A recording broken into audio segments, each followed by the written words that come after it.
नमस्कार दोस्तों। जब पेशेंट मेरे पास पिनाइल इम्प्लांट सर्जरी के लिए ओपीडी में आता है तो नंबर 1 क्वेश्चन वो पूछता है, सर पिनाइल इम्प्लांट के बाद हम सेक्स तो कर पाएंगे, क्या पिनाइल इम्प्लांट के बाद पेनिस में हार्डनेस आएगी? देखिए, अगर पिनाइल इम्प्लांट के बाद हार्डनेस नहीं आती तो फिर पिनाइल इम्प्लांट सर्जरी का कोई फायदा नहीं। मैं आपको आज बताऊंगा कि अच्छे सेक्स के लिए, सेटिस्फैक्ट्री सेक्स के लिए क्या जरूरी होता है। सेटिस्फैक्ट्री सेक्स के लिए सिर्फ 2 चीजें जरूरी होती हैं। एक, पेनिस की हार्डनेस, इरेक्शन अच्छी आनी चाहिए, और दूसरा, अपने पार्टनर के साथ कंपैटिबिलिटी होनी चाहिए। अगर आपके अपने पार्टनर से अंडरस्टैंडिंग नहीं होगी तो आप सेक्स सेटिस्फैक्ट्री नहीं कर पाओगे, आप सेक्स एंजॉय नहीं कर पाओगे।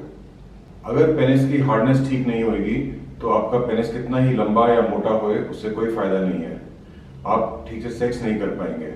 लेकिन अगर पेनिस हार्ड होगी तो छोटे पेनिस के साथ भी आप अपने को और अपने पार्टनर को सेटिस्फाई कर सकते हो। आप सोचिए, एक फीमेल वेजिना कितना फ्लेक्सिबल होता है। इस वेजिना में एक फिंगर भी जा सकती है, आप अपनी उंगली भी डाल सकते हैं और वो टाइटली अंदर फिट आती है, और उसी वेजिना से पूरे बच्चे का सिर भी चाइल्ड बर्थ के टाइम पे निकल जाता है। तो वो एक बहुत ही फ्लेक्सिबल चीज है। तो आपका पेनिस कितना ही मोटा हो जाए, कितना ही आप मोटा करा लें, उससे आप अपने पार्टनर को सेटिस्फाई नहीं कर सकते अगर आपकी इरेक्शन टाइट नहीं है। तो रिजिडिटी इम्प्लांट के बाद या हार्डनेस जो इम्प्लांट के बाद आती है वो बहुत जरूरी है। दूसरी चीज, पार्टनर के साथ कंपैटिबिलिटी, पार्टनर के साथ अंडरस्टैंडिंग।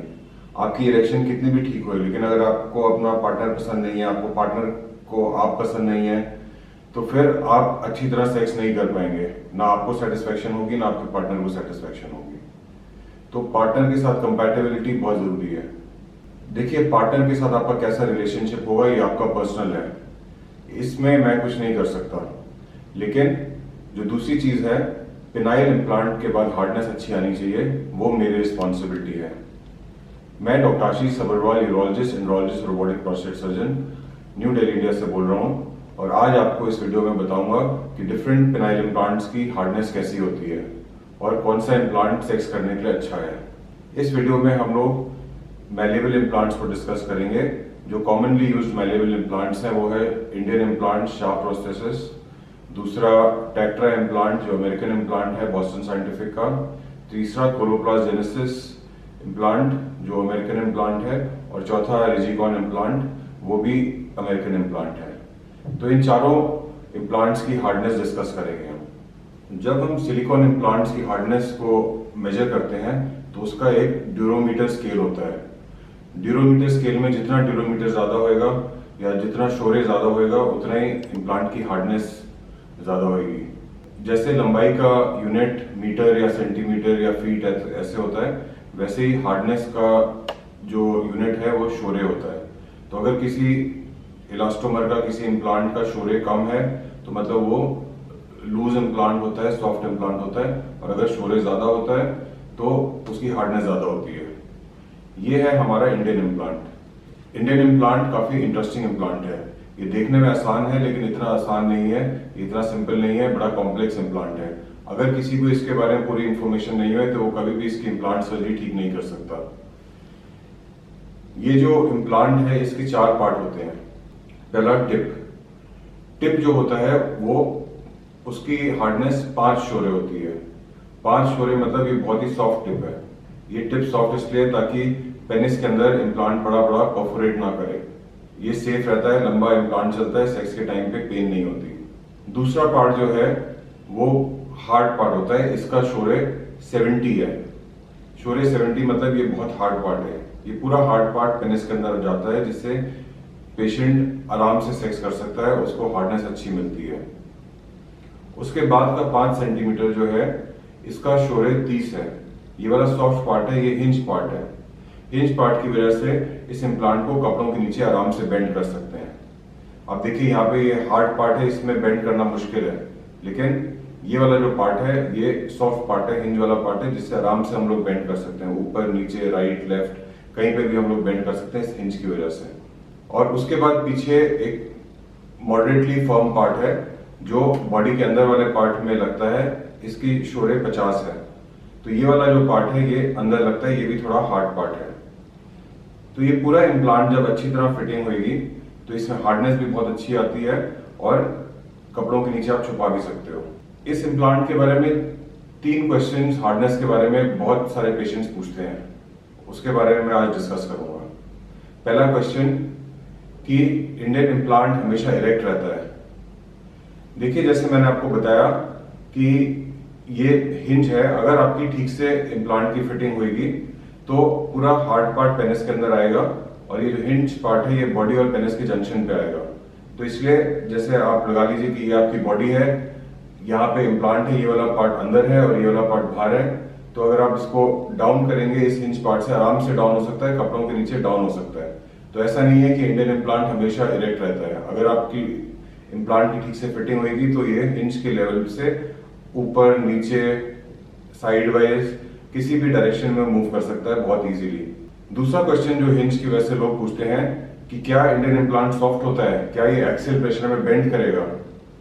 तो आप देखिए, जो हिंज वाला पार्ट होता है वो सॉफ्ट होता है। तो ऑब्वियसली अगर आपका हिंज वाला पार्ट ज्यादा पेनिस के अंदर होगा तो वो एक्सियल प्रेशर में बेंड करेगा। लेकिन अगर आप सोच लीजिए कि ऐसे हिंज वाला पार्ट नीचे है और सिर्फ हार्ड पार्ट बाहर है तो एक्सियल प्रेशर में बेंड नहीं करेगा।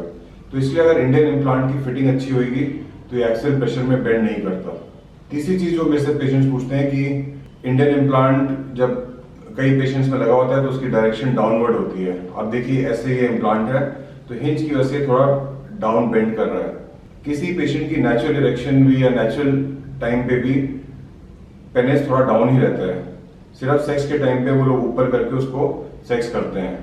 अगर किसी को इम्प्लांट नहीं भी लगा हुआ तो ऐसा नहीं है कि आप इरेक्शन के बाद सीधा जाके अपने पार्टनर के साथ सेक्स कर सकते हैं। आपको जब आप पास जाएंगे आपको अपने पेनिस को पकड़ के वैजिना के अंदर डाल के डायरेक्ट करना पड़ता है, उसके बाद ही आप सेक्स कर सकते हो। वैसे ही इंडियन इम्प्लांट जो होता है, आपको थोड़े टाइम के बाद जब इसके अंदर बॉडी में ये सेटल करेगा तो आपको लगेगा कि थोड़ा डाउन हो रहा है। लेकिन इसका ये मतलब नहीं कि ये डाउन हो गया आप सेक्स नहीं कर पाओगे। इसका ये मतलब है कि ये अब अपने नॉर्मल पोजीशन में आ गया है और आप जब भी सेक्स करेंगे तो इम्प्लांट को थोड़ा उठा के अंदर वैजिना के अंदर डालना पड़ेगा। एक बार ही इम्प्लांट अंदर चला जाता है, पेनिस अंदर चला जाता है, आप आराम से सेक्स कर पाओगे। तो इंडियन इम्प्लांट से हार्डनेस भी अच्छी आती है और सेक्स करने में कोई प्रॉब्लम नहीं होती है। दूसरा है ये बॉस्टन साइंटिफिक का टेक्ट्रा इम्प्लांट। मैं आपको बताना चाहूंगा कि जितनी हार्डनेस टेक्ट्रा इम्प्लांट की उतनी हार्डनेस किसी भी इम्प्लांट की नहीं है। जो मैंने इंडियन इम्प्लांट में डिस्कस किया था कि हार्ड वाला पार्ट 70 शोरे का है और बाकी पार्ट जो है वो कम शोरे के हैं। इस इम्प्लांट में पूरे के पूरे इम्प्लांट में सिलिकॉन की 2 कोटिंग है और जो अंदर वाली कोटिंग है उसका जो हार्डनेस है वो 70 शोरे है और उसके ऊपर वाली जो हार्डनेस है उसका 30 शोरे है। तो मतलब टोटल जो इस इम्प्लांट की हार्डनेस है वो काफी अच्छी है। इन 2 सिलिकॉन के अलावा टेक्ट्रा इम्प्लांट के अंदर एक निटिनॉल वायर भी है जो 7 वायर्स की बनी हुई है। ये एक निटिनॉल हाई क्वालिटी अलॉय है। इस निटिनॉल हाई क्वालिटी अलॉय के फायदे हैं कि एक तो हार्डनेस बहुत अच्छी आती है, दूसरा क्योंकि ये अलॉय है ये एक्सरे में नहीं डायग्नोस होता। मतलब कि आप एयरपोर्ट स्कैनर में आप जाओगे तो आपके पास अगर टेक्ट्रा इम्प्लांट लगा होगा तो वो एक एयरपोर्ट स्कैनर में नहीं दिखेगा। सिलिकॉन इम्प्लांट जो इंडियन इम्प्लांट है उसमें तो कोई मेटल होता ही नहीं है तो वो वैसे ही नहीं दिखेगा एक्सरे स्कैनर में। टेक्ट्रा इम्प्लांट में एक वायर होते हुए भी ये निटिनॉल अलॉय की वायर है, तो इसलिए क्योंकि ये इतना हाई क्वालिटी मटेरियल है ये एक्सरे में नहीं दिखता और इसकी हार्डनेस बहुत अच्छी है।